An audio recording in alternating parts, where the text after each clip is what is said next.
Bonjour à tous, hier nous étions le lundi 25 juin et c'était l'heure du C'est lundi, que lisez-vous? Alors la semaine dernière je vous ai laissé en vous disant que j'avais tout juste commencé L'amour sans le faire de Serge Joncour chez Flammarion. Alors le livre ne sortira qu'à la fin du mois d'août puisque c'est un des nombreux titres de la rentrée littéraire 2012. Alors j'ai eu la chance de lire ce livre grâce à l'opération organisée par Lipfly avec le Furet du Nord. Et alors j'ai pas trop le droit de vous en parler puisque nos chroniques ne doivent être publiées sur nos blogs que... Enfin pas avant la fin du mois d'août, il me semble. Enfin de toute façon pas avant août c'est sûr. Donc je vous dis juste que c'est de la littérature contemporaine française et que sans être extraordinaire, exceptionnel, ça m'a plu, j'ai lu ça rapidement, j'ai pas eu de soucis. Sympa, la plume, bon, c'est de la littérature contemporaine, je suis jamais très enthousiasmée par ce genre-là, mais c'était, oui, sympa, je trouve pas d'autres mots. Et de toute façon, je vous en parle plus dans la chronique qui est écrite. Mais, en tout cas, je ne connaissais pas Serge Joncour avant de faire cette lecture, et j'ai bien envie de voir ce qu'il a pu faire d'autre les années précédentes. Voilà, L'amour sans le faire de Serge Joncour qui sera publié chez Flammarion d'ici la fin du mois d'août. Ensuite, la semaine dernière, j'ai lu Caleb, la saison 1 de Mireille Joundir, publiée dans la collection R de chez Robert Laffont. J'avais vu beaucoup d'avis mitigés et beaucoup très enthousiastes. Alors j'avais un petit peu peur, je me demandais de quel côté j'allais me placer et je suis assez mitigée. Alors, j'ai pas trop accroché.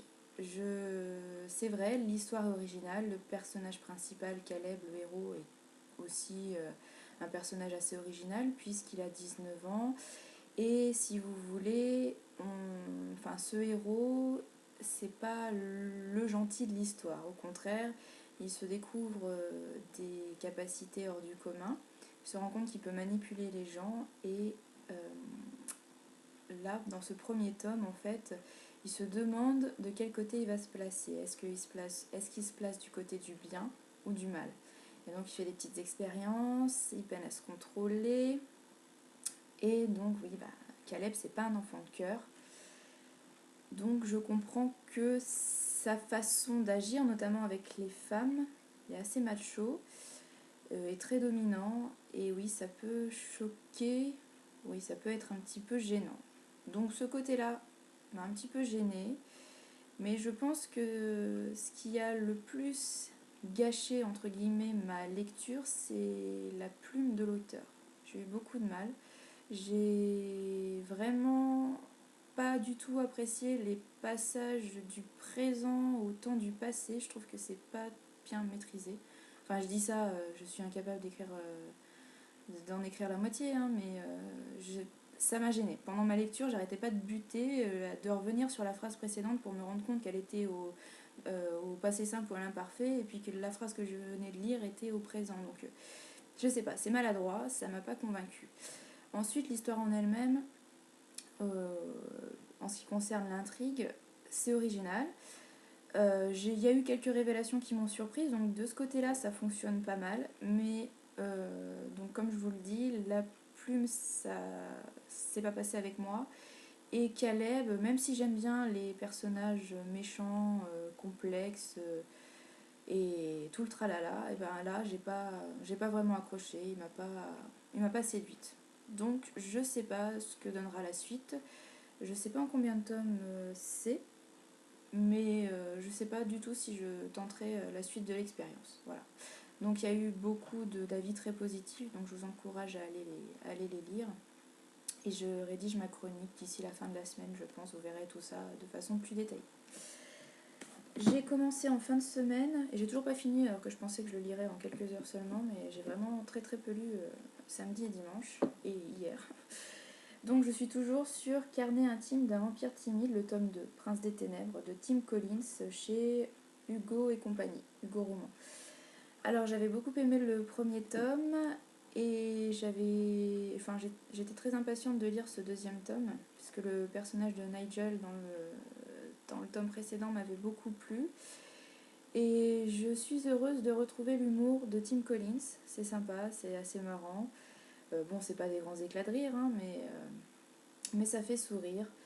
Je pense qu'à toutes les pages, on a l'ironie de Nigel qui est pas mal marquée et c'est sympa.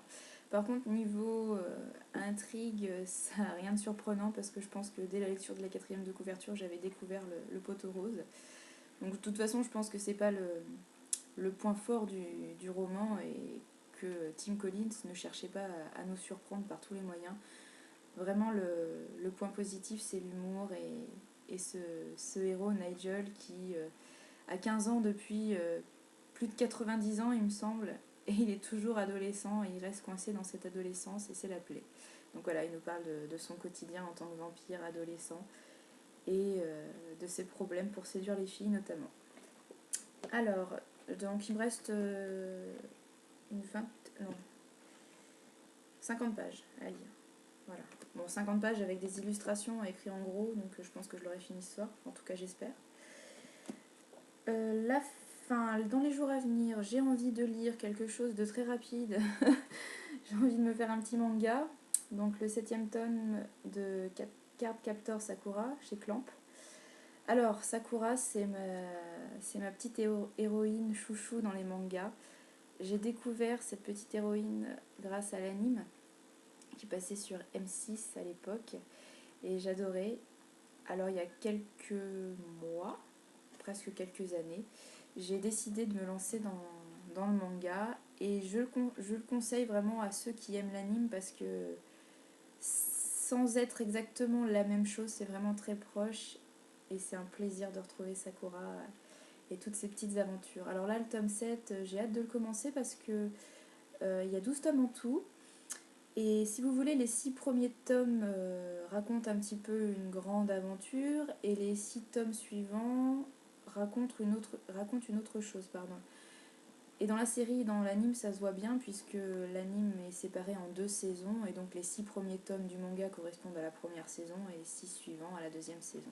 Donc là, avec ce 7e tome, je sais qu'un nouveau personnage va apparaître et j'ai hâte de voir ça dans ce format-là. Voilà, donc à mon avis, je le lirai peut-être ce soir.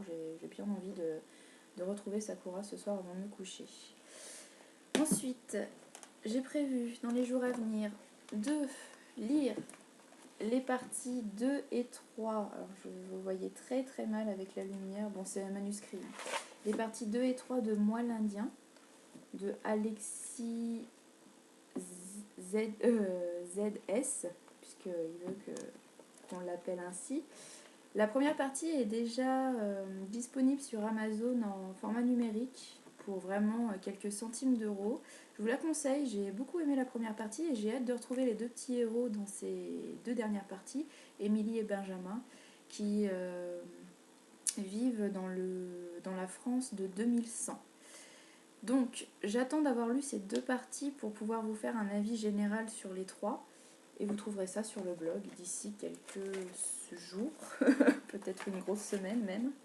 Voilà, ça c'est pour les lectures vraiment urgentes et le Card Captor Sakura, c'est vraiment quelque chose qui me fait envie. J'avais envie de vous présenter un autre livre, je ne savais pas trop lequel, alors j'ai un peu pioché dans ma bibliothèque. J'ai pas trop d'envie en ce moment, alors je me suis dit celui-là, pourquoi pas, puisqu'il fait partie de plusieurs de mes challenges, donc comme ça fait un petit moment que je les ai pas avancés, il serait temps que je m'y remette. Donc c'est un petit recueil de nouvelles, Miroir et fumée de Neil Gaiman. Alors de Neil Gaiman, j'ai déjà lu Coraline et L'étrange vie de Nobody Owens et Stardust aussi, c'est vrai. Donc Coraline et Stardust m'avaient un petit peu déçu format papier, mais c'est parce que j'avais vu les adaptations avant de lire les bouquins. Et donc j'étais assez surprise par les différences qu'il y avait entre les 2 supports. Donc si vous avez l'occasion de lire du Neil Gaiman, surtout essayez de lire Stardust et Coraline avant de voir les adaptations qui ont été faites il y a quelques années. Par contre, L'étrange vie de Nobody Owens, j'avais adoré, je l'ai lu à la fin de l'année 2011. Vraiment, c'était une super surprise. Donc j'espère que ce recueil de nouvelles, ça va être la même chose, une bonne surprise. Je vous en parle assez vite, je pense, puisque de toute façon, même si je ne suis pas très décidée à le lire, je pense qu'il va quand même passer à la trappe, passer à l'as, rapidement. Voilà, c'est tout ce que j'ai prévu pour les jours à venir. J'espère que la semaine prochaine, je pourrai vous faire la vidéo le lundi et non le mardi, comme j'en prends un petit peu trop l'habitude. Je vous souhaite une bonne fin de semaine, de bonnes lectures et j'espère un meilleur temps qu'à Lyon, en tout cas moins chaud, parce que c'est assez insupportable. Voilà, bonne semaine, bonne lecture et à lundi prochain ou mardi peut-être, on verra. Bonne semaine.